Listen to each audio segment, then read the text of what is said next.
Hi friends. வீட்டில் மீன் வாங்குனீங்கன்னா நான் சொல்கிற மாதிரி தேங்காய் பால் மீன் குழம்பு செஞ்சு பாருங்கள். டேஸ்ட்டு சூப்பராக இருக்கும். அதை எப்படி செய்கிறதுன்னு பார்க்கறதுக்கு முன்னாடி நம்மளுடைய அடுப்பு அகாடமி சேனலை சப்ஸ்கிரைப் பண்ணிக்கோங்க.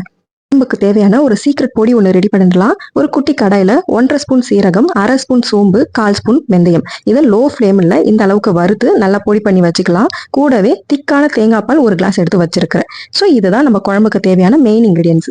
இப்போ ஒரு லெமன் சைஸ் புளியாக கரைச்சி இந்த அளவுக்கு எடுத்து வச்சிருக்கிறேன். இப்போ இதில் நமக்கு குழம்புக்கு தேவையான மசாலாவை 1 by 1 ஆட் பண்ணிக்கலாம். 1/2 ஸ்பூன் மஞ்சள் பொடி, வீட்டில் அரைச்ச குழம்பு மிளகா பொடி நான் 4 ஸ்பூன் ஆட் பண்ணியிருக்கிறேன். உங்கள் காரத்துக்கு தகுந்த மாதிரி ஏற்றி இறக்கி போட்டுக்கோங்க.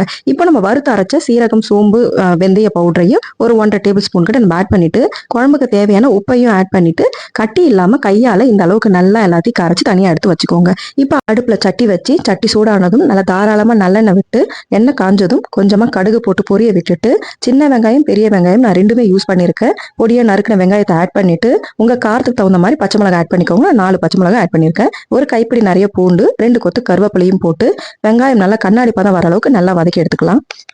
வெங்காயம் வதங்கினதும் கட் பண்ணி வச்சிருக்க தக்காளியும் ஆட் பண்ணிட்டு தக்காளி வதங்குறதுக்காக கொஞ்சமா உப்பு ஆட் பண்ணிக்கிறேன். ஏன்னா ஆல்ரெடி மசாலாலேயே உப்பு போட்டிருக்கோம். அதனால தேவைக்கு ஏற்பபடி போட்டுக்கோங்க. இப்போ தக்காளி நல்லா குழையிற அளவுக்கு நல்லா வதங்க விட்டுட்டு பண்ணி வச்சிருக்கிற குழம்பு மசாலாவையும் ஊற்றிக்கலாம். இப்போ தேவைக்கேற்ப தண்ணி ஆட் பண்ணிட்டு உப்பு பத்தலன்னா லைட்டாக உப்பு ஆட் பண்ணிட்டு குழம்பை நல்லா கொதிக்க விடுங்க. நல்லா கொதிச்சு எண்ணெய் பிரிஞ்சு வர அளவுக்கு ஒரு 20 நிமிஷம் நல்லா கொதிக்கட்டும்.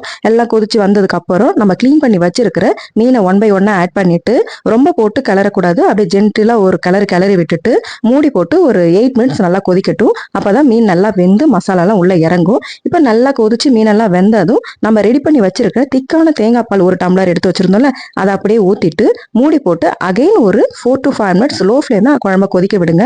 அவ்வளவுதான், டேஸ்டியான தேங்காய் பால் மீன் குழம்பு ரெடி. இதுக்கு மேல ஒரு கொத்தமல்லி தழையை தூவிட்டு சுட சாதத்துல வச்சு சாப்பிட்டீங்கன்னா அவ்வளவு சூப்பரா இருக்கும். மறக்காம வீடியோ சேவ் பண்ணி வச்சுட்டு ட்ரை பண்ணுங்க. டேஸ்ட் அல்டிமேட்டா இருக்கும். நம்மளுடைய ரெசிபிஸ் உங்களுக்கு பிடிச்சிருந்ததுன்னா லைக் பண்ணுங்க, ஷேர் பண்ணுங்க, சப்ஸ்கிரைப் பண்ணுங்க.